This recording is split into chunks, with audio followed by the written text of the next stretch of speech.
परमेश्वर कबीर जी कहते हैं, चारों युग में संत पुकारे, कूक कहाँ हम हेल रे, हीरे माणिक मोती बरसे, ये जग चुकता ढेल रे। और इसी विधान अनुसार कबीर परमेश्वर चारों युगों में इस पृथ्वी पर सह शरीर प्रकट होते हैं। अपनी वास्तविक जानकारी आप ही बताते हैं। परमात्मा सतयुग में सत सुकृत नाम से, त्रेता में मुनिंदर नाम से, द्वापर में करुणामय नाम से तथा कलयुग में अपने वास्तविक कबीर नाम से प्रकट होते हैं। परमेश्वर कबीर जी कहते हैं, सतयुग में सत सुकृत कहटेरा, त्रेता नाम मुनिंदर मेरा, द्वापर में करुणामय कहाया, कलयुग नाम कबीर धराया। आज से लगभग 626 वर्ष पूर्व भारत की पवित्र भूमि में आध्यात्मिक शिक्षा का केंद्र कहे जाने वाली काशी शहर के लहरतारा तालाब में ज्येष्ठ मास की शुक्ल पूर्णमासी विक्रमी संवत 1455 सन 1398 को सुबह ब्रह्म मुहूर्त में कमल के फूल पर शिशु रूप में प्रकट हुए थे।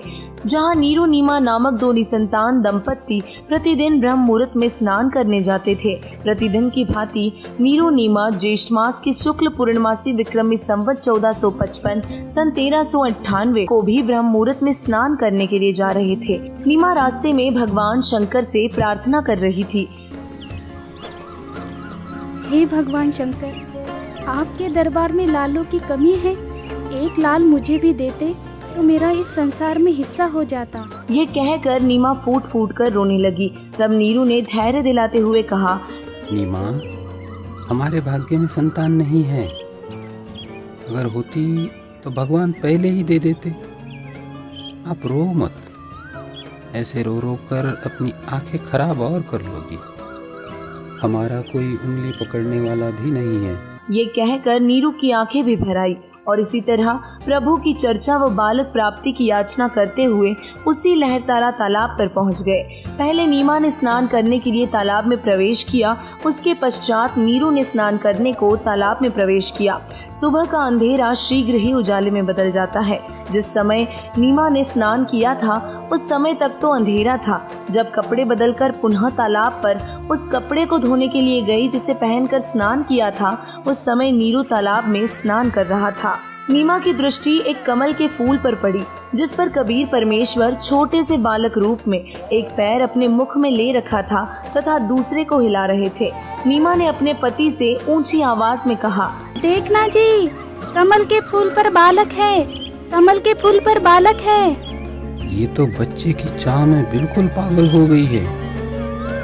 अब तो इसको जल के अंदर भी बच्चे दिखाई देने लग गए हैं। ये शंकर भगवान, इसको सद्बुद्धि दो दाता। देखना जी, कमल के फूल पर बालक है। बस कर नीमा, अब तुझे यहाँ जल में भी बच्चे दिखाई दे रहे हैं। नीमा की आवाज में अधिक कसक देखकर नीरू ने उस ओर देखा जिस ओर नीमा हाथ से संकेत कर रही थी। कमल के फूल पर नवजात शिशु को देखकर नीरू ने आओ देखा न ताओ झपट कर कमल के फूल सहित बच्चा उठाकर अपनी पत्नी को दे दिया। नीमा ने परमेश्वर कबीर जी को सीने से लगाया, मुख चूमा, पुत्रवत प्यार किया, जिसके बाद नीरू नीमा बालक रूपी परमेश्वर कबीर जी को अपने घर ले गए। कबीर साहिब जी के प्रकट होने का प्रत्यक्ष दृष्टा प्रतिदिन की भांति स्वामी रामानंद ऋषि जी के शिष्य अष्टानंद नामक ऋषि ज्येष्ठ मास की पूर्णमासी विक्रमी संवत 1455 को काशी शहर से बाहर बने लहरतारा तालाब के स्वच्छ जल में स्नान करने के लिए गए थे। ब्रह्म मुहूर्त का समय सूर्योदय से लगभग 1.5 घंटा पूर्व का होता है। ऋषि अष्टानंद जी ने लहरतारा तालाब में स्नान किया। वह प्रतिदिन शांत वातावरण के कारण वहीं बैठकर कुछ समय अपनी भक्ति क्रियाएं किया करते थे। जब ऋषि अष्टानंद जी ध्यान मग्न की चेष्टा कर रहे थे, उसी समय उन्हें आकाश से एक प्रकाश पुंजी नीचे की ओर आता दिखाई दिया और वह इतना तेज प्रकाश था कि उसे ऋषि जी की चरम दृष्टि सहन नहीं कर सकी।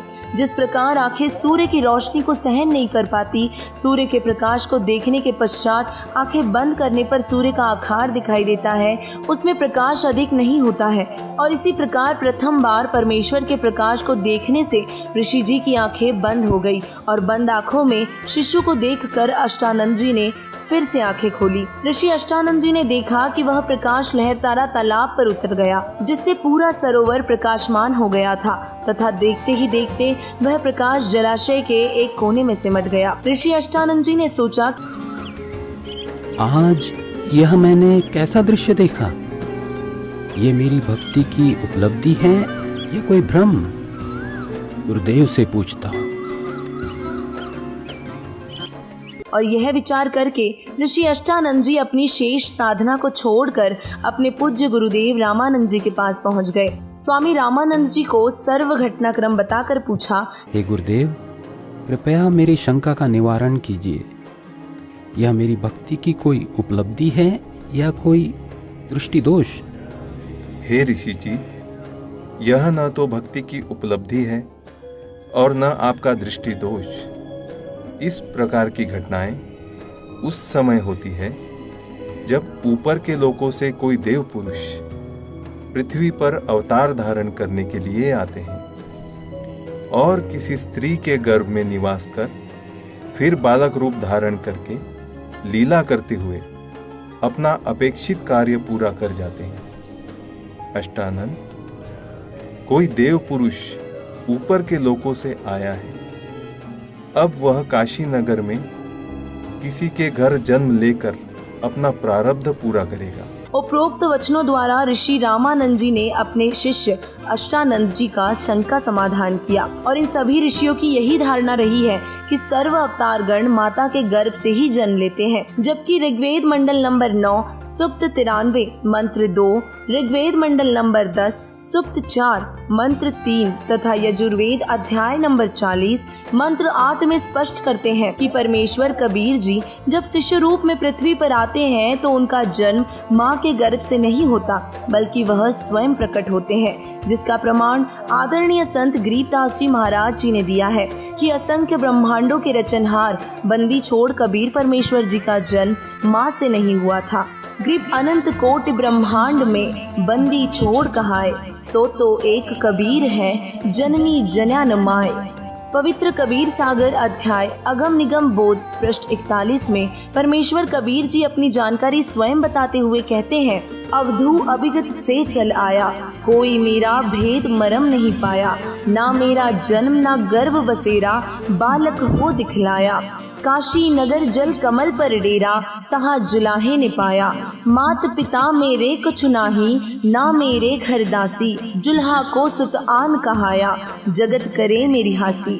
5 तत्व का धड़ नहीं मेरा, जानो ज्ञान अपारा, सत्य स्वरूपी नाम साहिब का, सो है नाम हमारा। अगर द्वीप गगन गुफा में, तहाँ निज वस्तु सारा, ज्योति स्वरूपी अलख निरंजन, धरता ध्यान हमारा।